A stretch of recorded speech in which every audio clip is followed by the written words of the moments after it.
ഒരു സുപ്രധാന വാർത്ത വരുന്നു. തമിഴ്നാട് കമ്പം കാട്ടുപള്ളി വാസലിൽ പടക്ക നിർമ്മാണശാലയിൽ തീപിടുത്തമുണ്ടായിരിക്കുന്നു. 2 പേർ മരിച്ചിരിക്കുന്നു. 2 പേർക്ക് പരിക്ക്.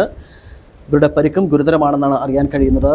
കൂടുതൽ വിവരങ്ങളുമായി അനീഷ് പി എ ഇപ്പോൾ ചേരുന്നുണ്ട്. അനീഷ്, തൃശൂർ മുണ്ടത്തിക്കോട് ദുരന്ത വാർത്തയ്ക്ക് പിന്നാലെ ഇപ്പോൾ തമിഴ്നാട് കമ്പത്തും പടക്ക നിർമ്മാണശാലയിൽ തീപിടിച്ചിരിക്കുന്നു. 2 ജീവൻ പൊലിഞ്ഞു. എന്താണ് കൂടുതൽ വിശദാംശങ്ങൾ അനീഷ്?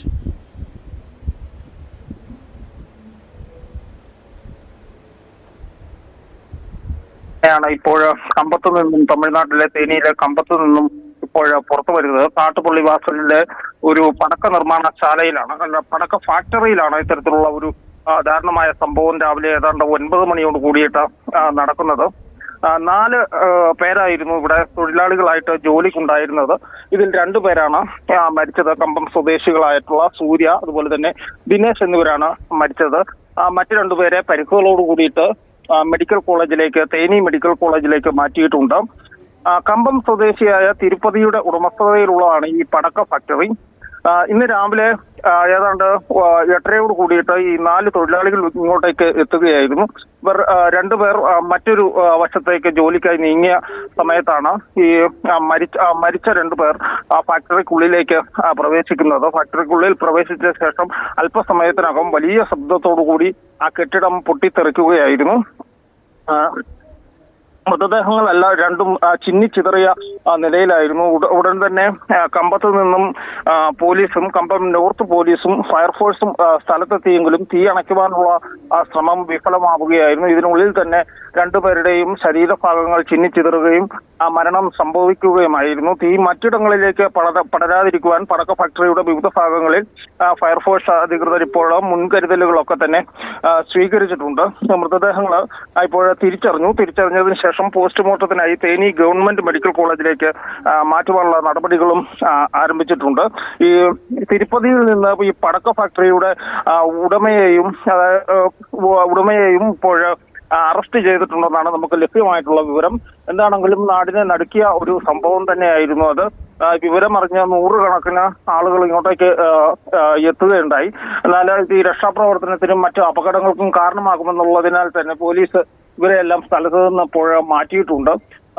തീ ഏതാണ്ട് പൂർണ്ണമായിട്ടും അണച്ചു. മൃതദേഹങ്ങളും മേഖലയിൽ നിന്ന് മാറ്റിയിട്ടുണ്ട്. എങ്കിലും മൃതദേഹ ഭാഗങ്ങളൊക്കെ തന്നെ ചിന്നിച്ചിതറിയ നിലയിലായതിനാൽ കൂടുതൽ പരിശോധനകൾ ഉച്ചയ്ക്ക് ശേഷം നടക്കുമെന്നും നഷ്ടപ്പെട്ടിട്ടുള്ള ശരീരഭാഗങ്ങളെല്ലാം വീണ്ടെടുക്കുന്നതിനാവശ്യമായിട്ടുള്ള നടപടികളാണ് പുരോഗമിച്ചുകൊണ്ടിരിക്കുന്നതെന്നുമാണ് കമ്പം നോർത്ത് പോലീസ് നമ്മളുമായിട്ട് സംസാരിക്കുമ്പോൾ പറഞ്ഞത്. എന്താണെങ്കിലും തൃശൂർ അപകടത്തിന് ശേഷം നാടിനെ ഞെട്ടിക്കുന്ന ഒരു അപകടം തന്നെയാണ് ഇപ്പോൾ കമ്പത്ത് നടന്നിട്ടുള്ളത്. ഷിബിൻ.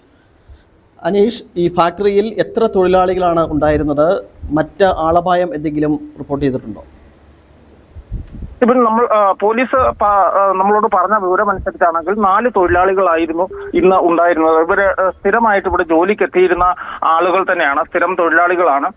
കഴിഞ്ഞ 2 ദിവസമായിട്ട് ഫാക്ടറി അടഞ്ഞു കിടക്കുകയായിരുന്നു. അതായത് നമുക്കറിയാം, തമിഴ്നാട്ടിലെ ഇലക്ഷൻ ആയിരുന്നു. ഈ ഇലക്ഷനോടനുബന്ധിച്ച് ഫാക്ടറി 2 ദിവസമായി അടഞ്ഞു കിടക്കുകയായിരുന്നു. ഇതിനുശേഷം ഇന്ന് രാവിലെയാണ് ഈ തൊഴിലാളികൾ ഇങ്ങോട്ടേക്ക് ജോലിക്കായിട്ട് എത്തുന്നത്. അപ്പോഴാണ് ഇത്തരത്തിലുള്ള ഒരു ദാരുണമായ സംഭവം ഉണ്ടായത്. ഏതാണ്ട് 3 കിലോമീറ്റർ അകലെ വരെ ഈ സ്ഫോടനത്തിന്റെ പ്രകമ്പനം അല്ലെങ്കിൽ സ്ഫോടനത്തിന്റെ ശബ്ദം എത്തിയെന്നാണ് നാട്ടുകാരൊക്കെ തന്നെ പറയുന്നത്. മറ്റ് ആളുകൾക്കൊന്നും തന്നെ ഇപ്പോൾ പരിക്കുകളോ ഇല്ലെങ്കിൽ മറ്റ് അസ്വസ്ഥതകളോ ഉണ്ടായതായിട്ടോ റിപ്പോർട്ടുകളൊന്നും വന്നിട്ടില്ല. എന്നിരുന്നാൽ കൂടി 2 പേരുടെ മൃതദേഹം കണ്ടെടുത്തിട്ടുണ്ട് ചിന്നിച്ചിതറിയ നിലയിൽ. ബാക്കിയുള്ള 2 പേർക്ക് പരിക്കുകളുണ്ട്. ഇവരെ തേനി മെഡിക്കൽ കോളേജിലേക്ക് ചികിത്സയ്ക്കായിട്ട് മാറ്റിയിട്ടുണ്ടെന്നാണ് പോലീസ് പറഞ്ഞത്. എന്താണെങ്കിലും അതിദാരുണമായിട്ടുള്ള സംഭവം തന്നെയായിരുന്നു. അടുത്തുണ്ടായിരുന്ന ചില കെട്ടിടങ്ങളുടെ ജനൽ ചില്ലുകളും കതകുകളും മറ്റും പൊട്ടിത്തെറിക്കുന്ന അല്ലെങ്കിൽ തകരുന്ന ഒരു സാഹചര്യവും ഈ സ്ഫോടനത്തിന്റെ ആഘാതത്തിൽ ഉണ്ടായെന്ന് പോലീസ് അറിയിച്ചിട്ടുണ്ട്. ഷിബിൻ. അനീഷ്, ഈ തീപിടുത്തം സംബന്ധിച്ച് എന്താണ് തീപിടുത്തത്തിന് കാരണം എന്നതിൽ കൂടുതൽ വ്യക്തത വല്ലതും വന്നിട്ടുണ്ടോ? അതായത് നമ്മൾ മനസ്സിലാക്കുന്നത് പോലീസും അനുമാനിക്കുന്നത് അങ്ങനെ തന്നെയാണ്. അതായത് വളരെ വലിയ, നമ്മുടെ ഇടുക്കിയിലെക്കാട്ടിലും ഇരട്ടി ചൂടാണ്. 40 ഡിഗ്രിക്ക് മുകളിലാണ് ഇപ്പോൾ തമിഴ്നാട്ടിലെ ചൂട്. അപ്പോൾ ഈ പടക്കശാലയിൽ ഈ പടക്കങ്ങൾ സൂക്ഷിച്ചിരുന്നത് അനധികൃതമായിട്ടാണോ എന്നുള്ളതടക്കം പോലീസ് പരിശോധിച്ചു വരികയാണ്. ചൂടിന്റെ ആഘാതമായിരിക്കാം ഈ പടക്കം ഇത്തരത്തിൽ പൊട്ടിത്തെറിക്കുവാനുണ്ടായ ഒരു കാരണമെന്നാണ് നമ്മൾ പോലീസ് വിലയിരുത്തുന്നത്. അങ്ങനെ തന്നെയാണ് നാട്ടുകാരും അനുമാനിക്കുന്നത്. ഷിബിൻ. ശരി അനീഷ്, വിവരങ്ങൾ വ്യക്തമാകുന്നു. തമിഴ്നാട് കമ്പം കാട്ടുപള്ളി വാസലിലാണ് പടക്ക നിർമ്മാണശാലയിൽ തീപിടുത്തമുണ്ടായത്. 2 മരണം. കമ്പം സ്വദേശികളായ സൂര്യ, ദീനദയാൽ എന്നിവരാണ് മരിച്ചത്. അപകടത്തിൽ പരിക്കേറ്റ 2 പേരെ തേനി മെഡിക്കൽ കോളേജിൽ പ്രവേശിപ്പിച്ചിരിക്കുകയാണ്. ഇവരുടെ നില ഗുരുതരമെന്ന് തന്നെയാണ് അറിയുന്ന റിപ്പോർട്ടുകൾ. വളരെ ദാരുണമായ ഒരു വാർത്തയായിരുന്നു. തൃശ്ശൂർ മുണ്ടത്തിക്കോടിന് പിന്നാലെയാണ് ഇപ്പോൾ തമിഴ്നാട്ടിൽ കഴിഞ്ഞ ഇലക്ഷനായിരുന്നു. ഇതിന് പിന്നാലെയാണ് ഇപ്പോൾ ഒരു വലിയ ദുരന്ത വാർത്ത കൂടി വന്നിരിക്കുന്നത്. കാട്ടുപള്ളി വാസലിലുണ്ടായ പടക്ക നിർമ്മാണശാലയിലുണ്ടായ തീപിടുത്തത്തിലാണ് 2 ജീവൻ പൊലിഞ്ഞിരിക്കുന്നത്. ആകെ 4 പേരാണ് ഉണ്ടായിരുന്നത്. ഇതിൽ 2 പേരെ ഗുരുതര പരിക്കുകളോടെ തേനി മെഡിക്കൽ കോളേജിൽ പ്രവേശിപ്പിച്ചിരിക്കുകയാണ്. വിവരങ്ങൾ നൽകുകയായിരുന്നു അനീഷ് പി.